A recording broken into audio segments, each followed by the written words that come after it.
স্বরাষ্ট্র উপদেষ্টা জনাব জাহাঙ্গীর আলমের পদত্যাগ দাবি করেছে এবং তার জানাজা পর্যন্ত করেছে, যে তাকে এখানে এই পদে আর দেখতে চায় না। এর পরেও আপনি মনে করেন যে সরকারের আদর্শিক জায়গা থেকে একটা পরিবর্তিত নতুন সরকারের দায়িত্বশীল জায়গা থেকে কি এই চেয়ারকে আঁকড়ে ধরে রাখাটাই প্রধান লক্ষ্য হওয়া উচিত, নাকি তার আসলে এখান থেকে পদত্যাগ করে না, আমি আমি নতুন নতুন আমি বলবো যে উনি উনি যথেষ্ট চেষ্টা করছেন, দিন রাত চেষ্টা করছেন। আপনাদের পরিবর্তিত পরিস্থিতি বুঝতে হবে।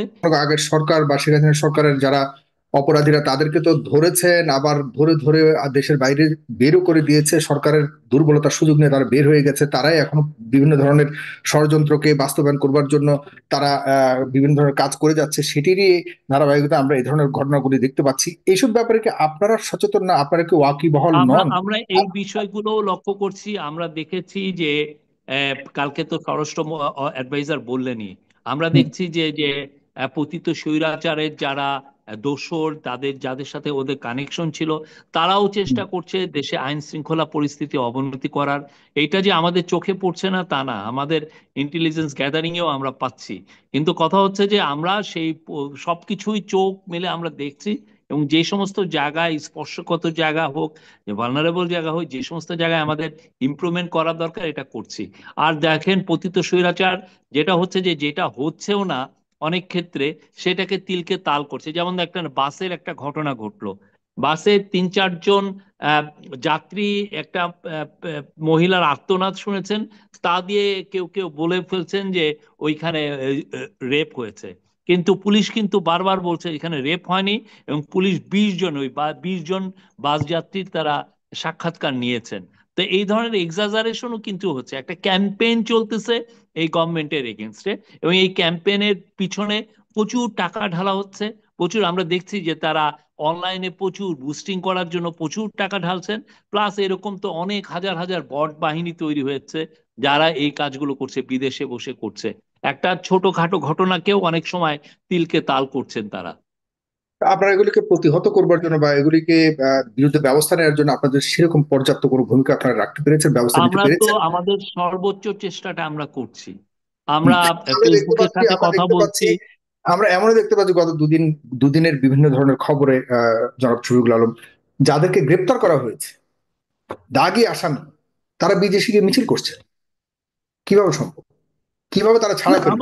কিভাবে তারা জামিন পেল? কিভাবে তারা দেশ থেকে চলে দেখেন যেতে আমরা পারলো? তো ইমিগ্রেশন বলছি যে কোথায়? সেখানকার পুলিশ কোথায়? আমাদের সময় আমরা বলছি যে আমরা আইন, আমরা আমাদের কাজ, আমরা আইন শৃঙ্খলা বাহিনীর কাজ হচ্ছে অ্যারেস্ট করা।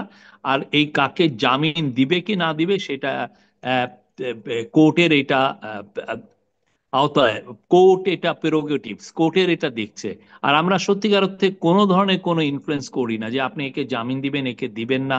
এই ধরনের আমরা চাই যে বাংলাদেশের জুডিশিয়ারি সম্পূর্ণ স্বাধীনভাবে অপারেট করুক, এবং তারা সেটা করছে। আমরা তাদের কোনো ডিসিশনে আমরা কোনো কিছু বলতে চাই না। তার মানে কোর্টের উপর, কোর্ট ইচ্ছা করলে যে কোনো কিছু করবে এটা কোর্ট অপরাধীদের, যাকে যেভাবে অপরাধীদেরকে, সেখানে বুঝছেন। সরকার পক্ষের কোনো কি ভূমিকা নাই তাহলে? আমরা অবশ্যই আমাদের আমাদের যারা প্রসিকিউটর আছেন তারা তাদের কথাগুলো বলছেন কোর্টকে। এখন কোর্ট যদি দেখেন তা যে না সেখানে তো তার সরকার কি কথাটা ব্যর্থ কিনা? না, না, এখানে এটা সরকারের ব্যর্থতার কিছু নাই। জামিন দেওয়ার এখতিয়ার শুধুমাত্র বিচারপতির একক নন, এটা তো বলেছেন জনাব অ্যাটর্নি জেনারেল। সে কথা তো দেখলাম বেশ আলোচিত না, হয়েছে। আমরা কোর্টকে বলতে পারি, কিন্তু ভার্ডিক্টটা তো একজন জাজ দিচ্ছেন, ঠিক না? হুম। অর্ডারটা কে দিচ্ছেন? একজন জাজ দিচ্ছেন, আর আমরা জাজকে বলতে পারি না। আগে যেমন ও এখান থেকে আপনার গণভবন থেকে বা বিভিন্ন আইন মিনিস্ট্রি থেকে যেত যে একে জামিন দিবেন, ওকে জামিন দিবেন না, এবং হুম। যারা যারা তাদের কথা শুনতে তাদেরকে আপগ্রেডেশন দেওয়া হতো, পস্ট পজিশন দেওয়া হতো, তাদেরকে ঢাকায় ট্রান্সফার করে নেওয়া হতো।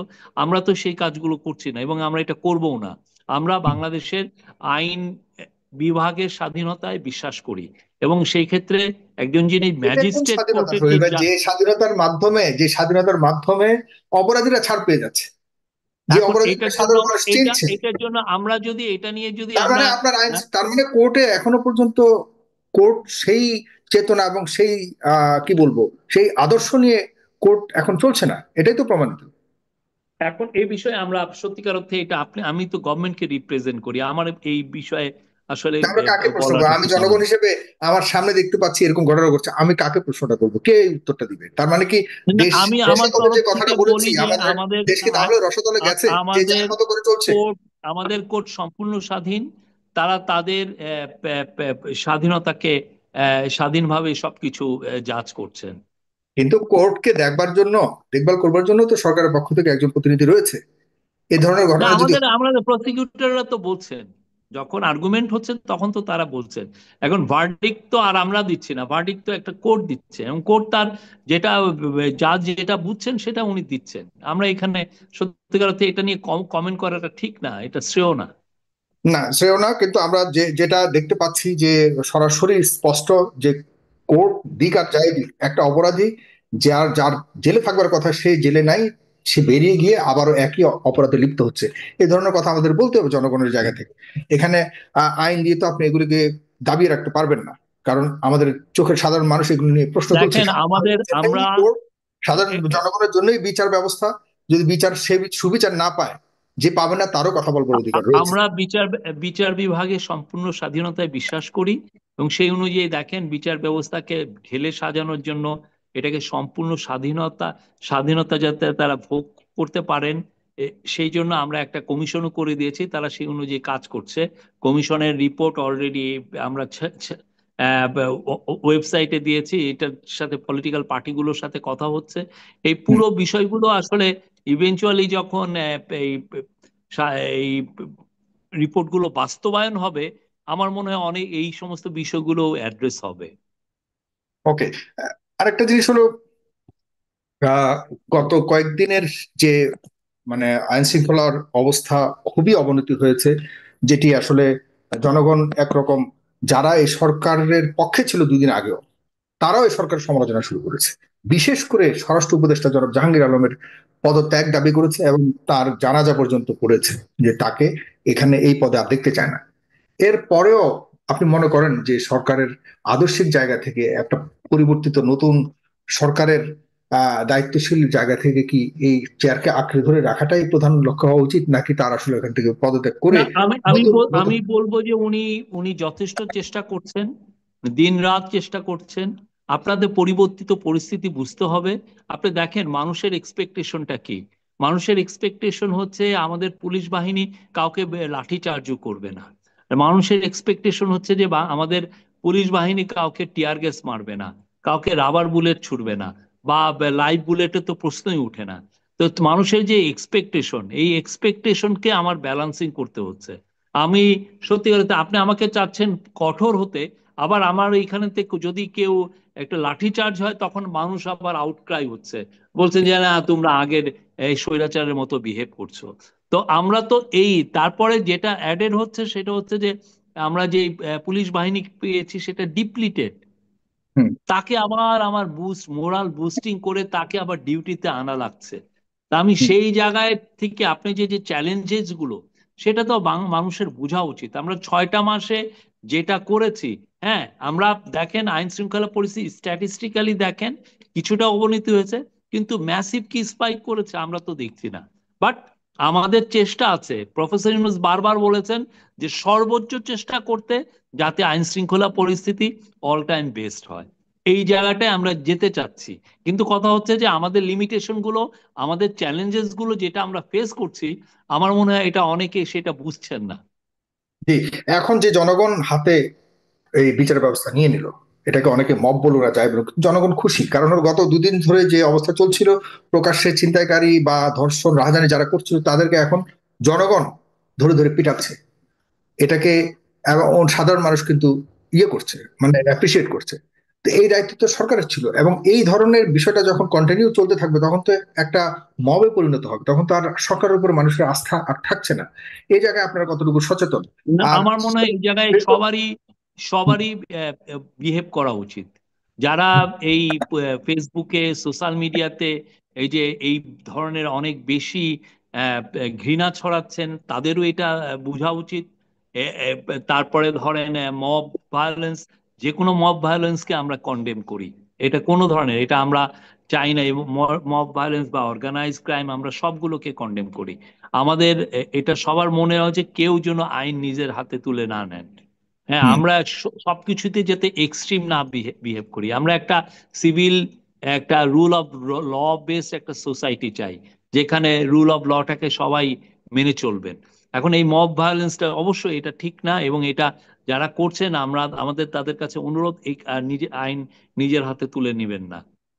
জি, আইন নিজের হাতে তুলে নেবেন না যখন আইন যাদের যারা পরিচালনা করবার কথা তারা যখন ব্যর্থ হয়, আর জনগণ যখন এই ব্যর্থতার কারণে জনগণ যখন অপরাধীদের মুখোমুখি পড়তে হয়, তখন জনগণের করণীয় কি?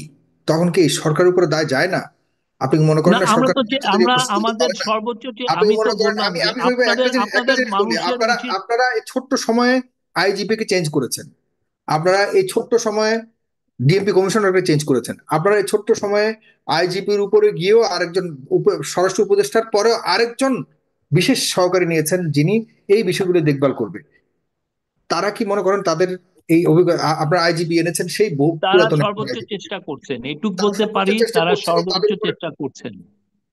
তারা কি আসলে ফিট? আপনারা আমি অনেক সাগর ভাই, যারা আমার যারা মনে অলরেডি হয় যে অবসরে চলে গেছে, যাদের যাদের বয়স অনেক বেশি হয়ে গেছে, যারা দেখা যাচ্ছে যে অফিস থেকে বের হয়ে একটা যে মানে বিভিন্ন জায়গায় ভিজিট করে পুরো পরিস্থিতিকে পর্যবেক্ষণ করে যে নিজেদের দায়িত্ব পালনের সেই সক্ষমতা অনেকে মনে করে তাদের আছে কিনা এই নিয়ে প্রশ্ন তুলছে অনেকে।